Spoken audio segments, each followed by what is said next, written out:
El día de hoy vamos a hablar sobre las infecciones respiratorias bajas. Recordemos que las infecciones respiratorias bajas podemos definirlas como todo proceso inflamatorio de etiología infecciosa que se origine desde la laringe hacia abajo. Entonces, dentro del grupo de las infecciones respiratorias bajas tenemos la bronquitis, la bronquiolitis, la tosferina o coqueluche y la neumonía. Entonces vamos a hablar acerca de cada una de ellas. En cuanto a la bronquitis, primero que todo tenemos que saber qué es. Bueno, la bronquitis es la inflamación de la mucosa bronquial y esta puede ser viral o bacteriana. En cuanto a la viral, los virus que la pueden causar son los mismos virus que causan las infecciones respiratorias altas que habíamos hablado en el video anterior. Entonces, dentro de ese grupo de virus tenemos, por ejemplo, el adenovirus, el rinovirus, el coronavirus, el coxsackie, el equiovirus. Bien, entonces, además de estos virus, tenemos otros como el virus de la influencia y los virus para influenza A y B.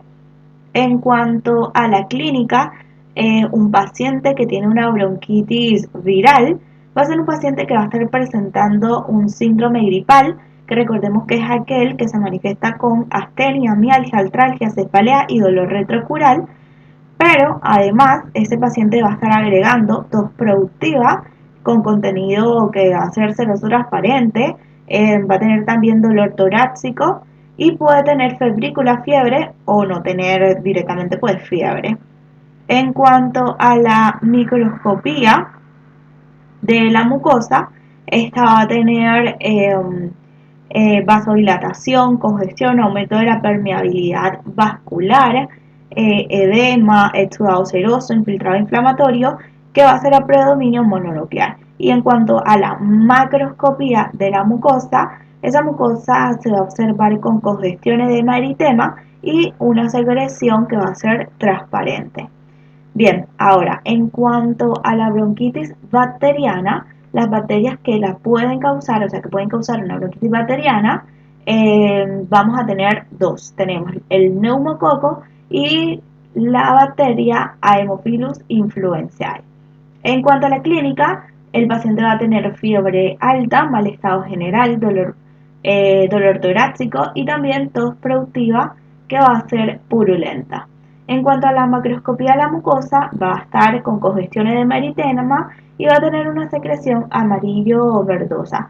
Y microscópicamente, ¿cómo va a estar la mucosa? Bueno, esta mucosa va a estar presentando vasodilatación, congestión, aumento de la permeabilidad vascular, edema, un exudado fibrino purulento y un infiltrado a predominio polimorfo nuclear.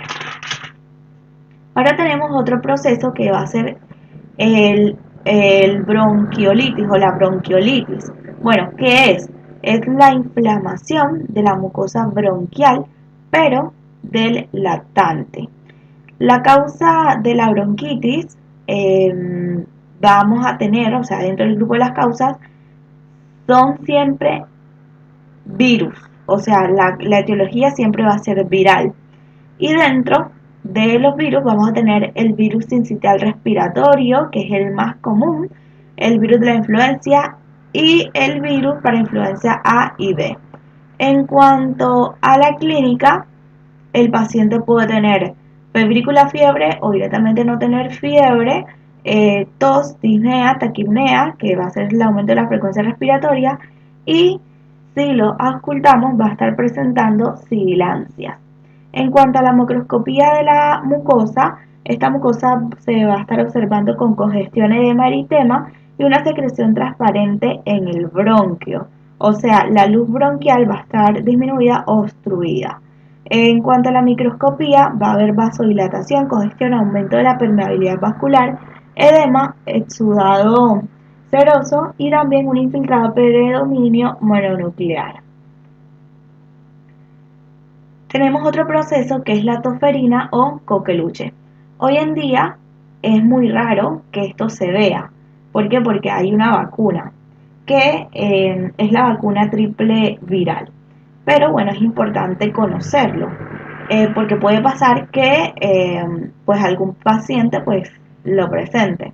Entonces, esta tosferina o coqueluche es una enfermedad infectocontagiosa que es producida por la Bordetella pertussis.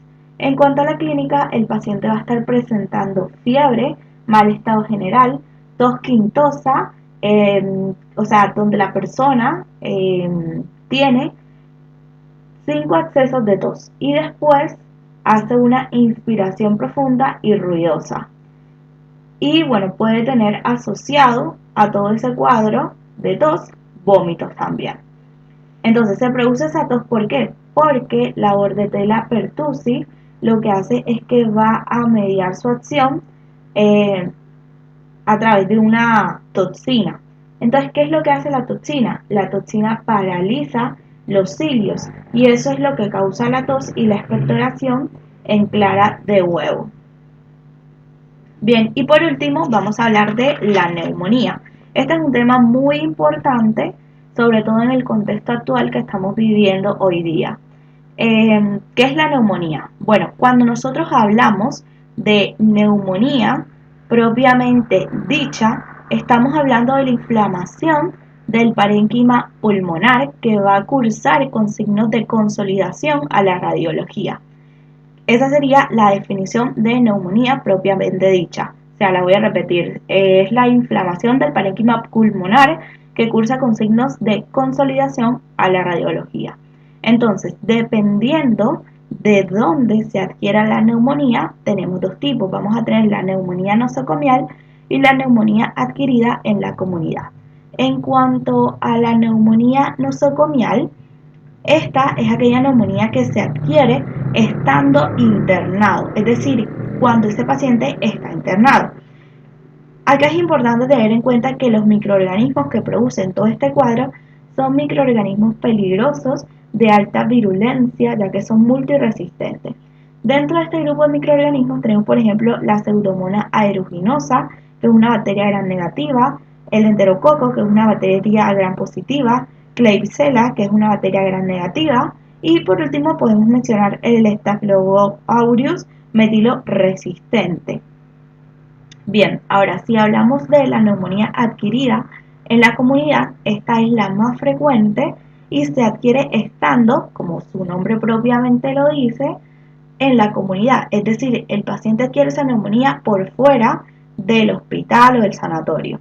Entonces, tenemos que saber que aproximadamente el 90% de los casos de neumonía adquirida en la comunidad está causado por un microorganismo que es el neumococo, mientras que un 10% de los casos es causado por el Haemophilus influenzae.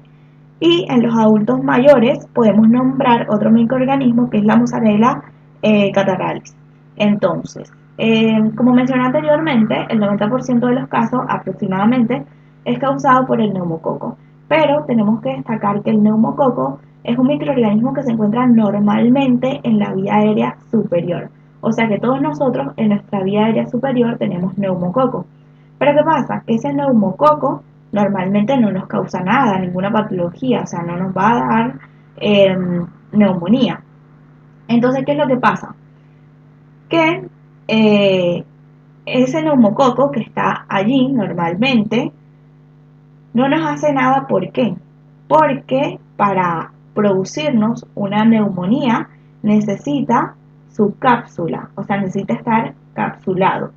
Y lo que pasa es que el neumococo, que está normalmente en la vía aérea superior, no tiene cápsula. Entonces, ¿qué sucede?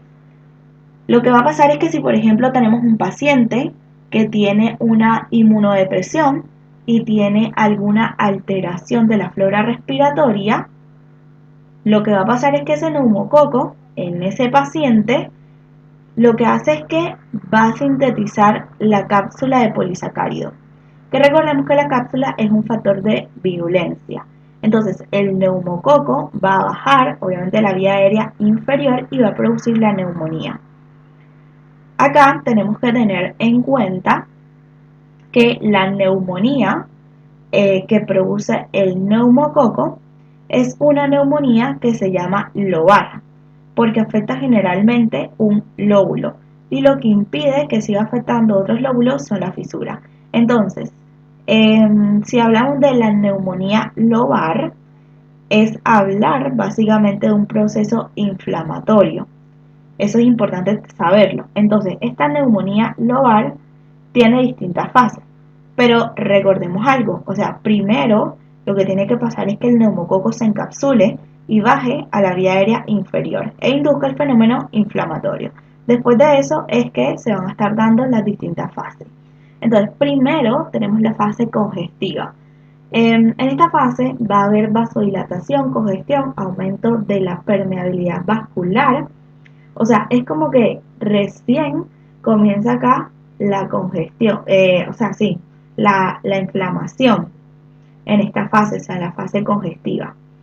Y acá vamos a tener alta replicación de bacterias.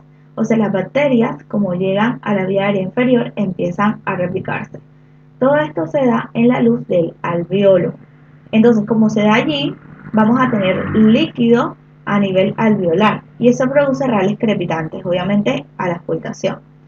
Luego tenemos la segunda fase que se llama fase de hepatización roja. Acá ya el paciente va a tener formado un bloc neumónico, o sea, va a tener esa radiopacidad, esa mancha blanca en algún lóbulo del pulmón. Entonces, en ese foco inflamatorio lobar vamos a tener distintas cosas, o sea, vamos a tener vasodilatación, congestión, gran aumento de la permeabilidad vascular, vamos a tener salida de glóbulos rojos y también vamos a tener la llegada de polimorfonucleares.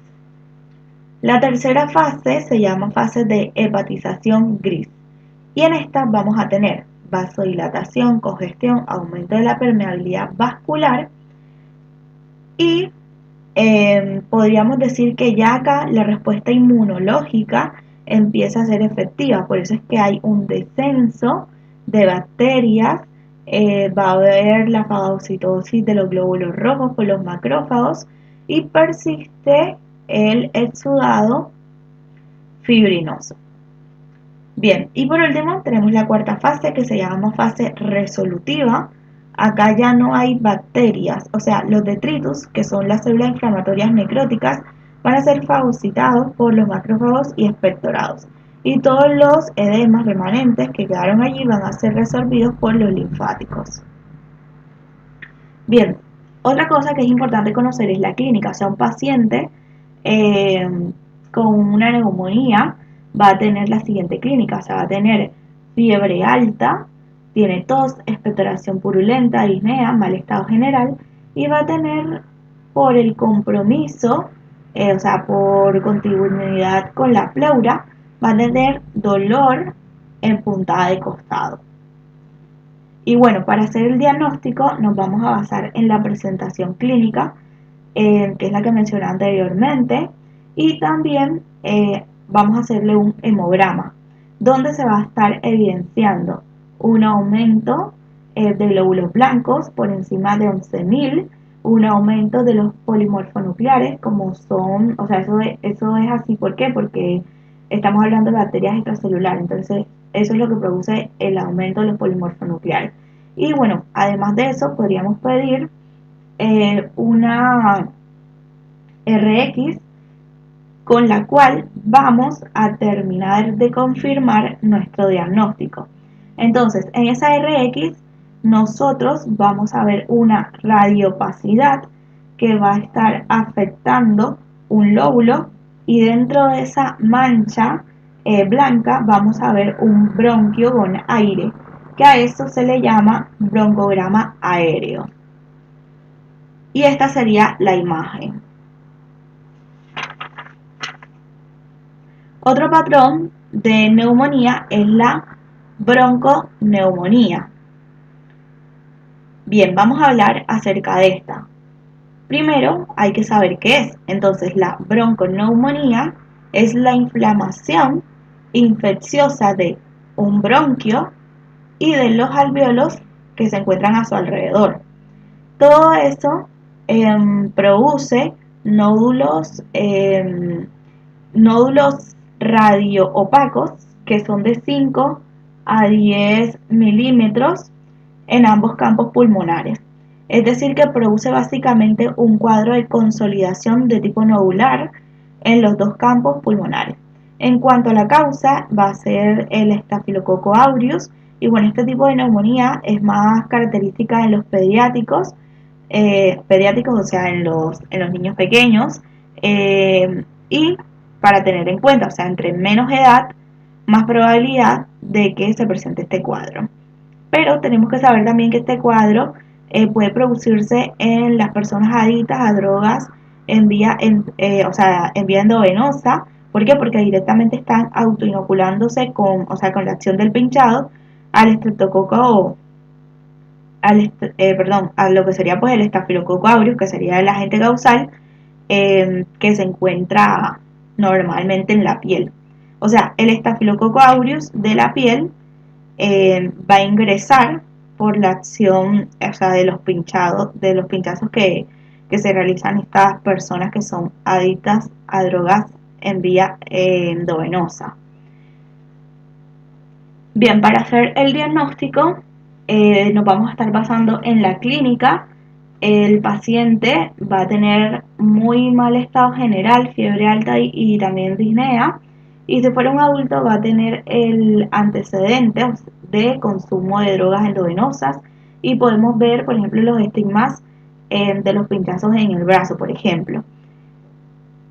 Podemos pedir también un laboratorio que nos va a estar mostrando un aumento de glóbulos blancos con aumento de los neutrófilos y un aumento de la velocidad de eritrosedimentación. Y a nivel de la RX vamos a ver imágenes nodulares radiopacas de 5 a 10 milímetros que van a afectar a ambos pulmones. Esa sería la imagen de una bronconeumonía. Bien, y por último vamos a hablar de la neumonitis. La neumonitis también se le llama neumonía atípica. Es importante recordar que cuando decimos neumonitis o neumonía atípica, estamos hablando de un compromiso intersticial, no parenquimatoso. Eso para tenerlo en cuenta. Entonces, la neumonitis, ¿qué es? O sea, es el compromiso intersticial del pulmón producido por virus respiratorios y también por bacterias intracelulares, donde tenemos la clamidia pneumoniae y el micoplasma pneumoniae, que hay que tener en cuenta que no tienen pared, o sea, no la podemos teñir con la tinción de Gram. Y bueno, se le llama neumonía atípica, ¿por qué? Porque tiene un curso que va a ser subagudo, es decir, que no es tan explosivo como por ejemplo en el caso de la neumonía por neumococo. En este caso, o sea, en la neumonía atípica, el paciente se siente mal hace varios días. Otro aspecto es que no tiene grandes síntomas respiratorios clásicos, pero generalmente el paciente va a tener tos seca y puede tener fiebre y el síndrome gripal. Y otro aspecto es que va a haber una disociación clínico-radiológica, es decir, que la RX nos muestra cosas, o sea, nos muestra distintos datos, pero el paciente tiene pocos síntomas. Bien, en cuanto al diagnóstico, nos vamos a basar en la clínica, que como mencioné anteriormente, es una clínica subaguda. El laboratorio nos va a estar manifestando un aumento leve de glóbulos blancos. Recordemos que el punto superior es de 11.000. Entonces, este paciente puede tener, por ejemplo, un valor de 13.000. Y bueno, en el laboratorio también se va a ver un aumento de los linfocitos. En cuanto a la RX, en esta vamos a ver un patrón que se llama envidrio esmerilado, donde lo que vemos sería un aumento de la trama de los vasos. O sea, veríamos muy bien la vasculatura del pulmón, sobre todo bien marcado en lo que sería la zona de las bases pulmonares. Y esto es una patología bilateral.